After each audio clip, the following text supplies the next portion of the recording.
നമസ്കാരം. 1961 രൂപീകൃതമായതാണ് Kerala state small industries association. ഗവൺമെൻറ്റിൻ്റെ ഗ്രാൻറ്റോടുകൂടി പ്രവർത്തിക്കുന്ന ഒരു അസോസിയേഷനാണ്. ജില്ലാ സംസ്ഥാനതല കമ്മിറ്റികൾക്ക് ഗവൺമെൻറ് ഗ്രാൻറ്റുണ്ട്. കേരള ഗവൺമെൻറ്റിൻ്റെ 35ഓളം ഗവൺമെൻറ് കമ്മിറ്റികളിൽ പ്രാതിനിധ്യമുള്ളതാണ് കേരള സംസ്ഥാന ചെറുകിട വ്യവസായ അസോസിയേഷൻ. 4 ലക്ഷത്തോളം കേരളത്തിലെ MSME സെക്ടറിനെ പ്രതികരിക്കുന്ന ഗവൺമെൻറ് അംഗീകൃത ഏക സംഘടന. ഞങ്ങൾ കഴിഞ്ഞ 2010 മുമ്പ് ഒരു 4-5 എക്സിബിഷൻ സംഘടിപ്പിച്ചിട്ടുണ്ടായിരുന്നു. 2010 ശേഷം വ്യവസായ വകുപ്പും കേരള സ്റ്റേറ്റ് സ്മാൾ ഇൻഡസ്ട്രീസ് അസോസിയേഷനും മെട്രോ മാർട്ടും കൂടെ സംയുക്തമായി ഈ വരുന്ന ഡിസംബർ 13, 14, 15 തീയതികളിൽ എറണാകുളത്തുള്ള കാക്കനാട് വ്യവസായത്തിൻ്റെ ഉടമസ്ഥയിലുള്ള കിൻഫ്ര ഇൻ്റർനാഷണൽ എക്സിബിഷൻ സെൻറ്ററിൽ ഒരു ഇൻ്റർനാഷണൽ എക്സിബിഷൻ സംഘടിപ്പിക്കുകയാണ്. ആ എക്സിബിഷനിൽ 14 തീയതി വൈകിട്ട് ബഹുമാനപ്പെട്ട സംസ്ഥാന മുഖ്യമന്ത്രി ശ്രീ പിണറായി വിജയൻ അവരുകളാണ് ഉദ്ഘാടനം ചെയ്യുന്നത്. പ്രസ്തുത ഉദ്ഘാടന പരിപാടിയിൽ ബഹുമാനപ്പെട്ട വ്യവസായ വകുപ്പ് മന്ത്രി P. രാജീവ്, ബഹുമാനപ്പെട്ട ടൂറിസം വകുപ്പ് മന്ത്രി മുഹമ്മദ് റിയാസ്, അതേപോലെ 15 തീയതി രാവിലെ ധനകാര്യ വകുപ്പ് മന്ത്രി KN ബാലഗോപാൽ, സമാപന സമ്മേളനത്തിൽ റവന്യൂ വകുപ്പ് മന്ത്രി AK രാജൻ, കൂടാതെ നമ്മുടെ വ്യവസായ പ്രിൻസിപ്പൽ സെക്രട്ടറി 13 തീയതി ഉച്ചയ്ക്ക് എറണാകുളം ജില്ലയിലെ പ്രമുഖ പത്രാധിപരുമായിട്ടുള്ള ഒരു സെമിനാർ തന്നെ നൽകുന്നുണ്ട്. 13 തീയതി രാവിലെ കിൻഫ്ര മാനേജിംഗ് ഡയറക്ടർ പ്രകാശനം ചെയ്യുന്നത്. 14 തീയതി KSADCയുടെ സ്കീംസിൻ്റെ പ്രസൻറ്റേഷനാണ്.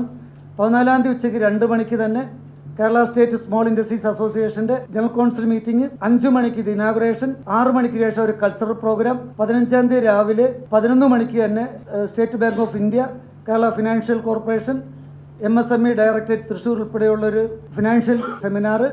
ഉച്ചയ്ക്ക് ശേഷം റവന്യൂ വകുപ്പ് മന്ത്രി, Thrikkakara municipal chairperson Radhamani madam, Ernakulam ജില്ലാ കളക്ടർ ഉമേഷ്, വ്യവസായ ഡയറക്ടർ വാണിജ്യ ഡയറക്ടർ മീർ മുഹമ്മദ് അലി IAS, പിന്നെ MLA തൃക്കാക്കര MLA ഉമാറ്റി തോമസ്, അതേപോലെ വ്യവസായ വാണിജ്യ ഡയറക്ടർ ഡോക്ടർ S. കൃപകുമാർ, പിന്നെ വ്യവസായ വാണിജ്യ additional director G. Rajeev, Kerala bureau of industrial പ്രൊമോഷൻ്റെ KBPൻ്റെ CEO സൂരജ് ഉൾപ്പെടെയുള്ള വ്യവസായ വകുപ്പിലെയും വ്യവസായ അനുബന്ധ ഡിപ്പാർട്ട്മെൻറ്റിലെയും എല്ലാ ഉന്നത ഉദ്യോഗസ്ഥരും പങ്കെടുക്കുന്നു.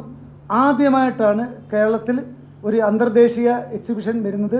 വിദേശത്ത് നിന്നും അതേപോലെ രാജ്യത്തിനകത്തും കേരളത്തിനകത്തു നിന്നും 250 സ്റ്റാളുകളാണ് പങ്കെടുക്കുന്നത്. അതുകൊണ്ട് 20,000 വിസിറ്റേഴ്സാണ് അവിടെ പങ്കെടുക്കാൻ ഉദ്ദേശിക്കുന്നത്. അതിവിപുലമായൊരു എക്സിബിഷനാണ്. അത് വളരെ പരിപൂർണമായി വിജയമാക്കേണ്ടത് ദൃശ്യമാധ്യമ സുഹൃത്തുക്കളാണ്. അതിൻ്റെ ഇമ്പോർട്ടൻസ് നിങ്ങൾ പൂർണ്ണമായിട്ട് ഉൾക്കൊള്ളുകയും കഴിഞ്ഞ 2 വർഷവും 10 മാസം കൊണ്ട് 3,25,000 സംരംഭങ്ങളാണ് കേരളത്തിൽ രജിസ്റ്റർ ചെയ്തിരിക്കുന്നത്. 1,03,000 വനിതാ സംരംഭങ്ങളും 65,000-ഓളം മാനുഫാക്ചറിംഗ് സെക്ടറാണ്. ഇതിലൂടെ 44,000 കോടി രൂപയുടെ നിക്ഷേപവും 7 ലക്ഷം തൊഴിലവസരങ്ങളാണ് വ്യവസായത്തിൽ ഉണ്ടായിരിക്കുന്നത്. വ്യവസായത്തിലുണ്ടായിരിക്കുന്ന മാറ്റമെന്ന് പറഞ്ഞാൽ 7 നിയമങ്ങളും 10 ചട്ടങ്ങൾ ലഘൂകരിച്ചുകൊണ്ട് ലൈസൻസിങ് 5 വർഷത്തേക്ക് ആക്കുകയും 50 കോടി റെഡ് കാറ്റഗറിയുള്ള വ്യവസായങ്ങൾ ഒഴികെയുള്ള 50 കോടി നിക്ഷേപിക്കുന്നവർക്ക് കേസിക് അക്നോളജ്മെൻറ്റിൽ ഇവിടെ വ്യവസായം തുടങ്ങാൻ പറ്റുന്നുണ്ട്. ഒരു പൊല്യൂഷൻ കൺട്രോൾ ബോർഡിൻ്റെ ലൈസൻസ് മാത്രം മതി. 50 കോടിക്ക് മുകളിലാണ് 7 ദിവസം കൊണ്ട് ആ ലൈസൻസ് നൽകുന്നുണ്ട്. അതേപോലെ വ്യവസായത്തിലുള്ള അടിമുടി മാറ്റങ്ങൾ കേരളത്തിൽ വ്യവസായ സൗഹൃദ അന്തരീക്ഷം നിലനിർത്താൻ വേണ്ടി ഉപകരിച്ചിട്ടുണ്ട്.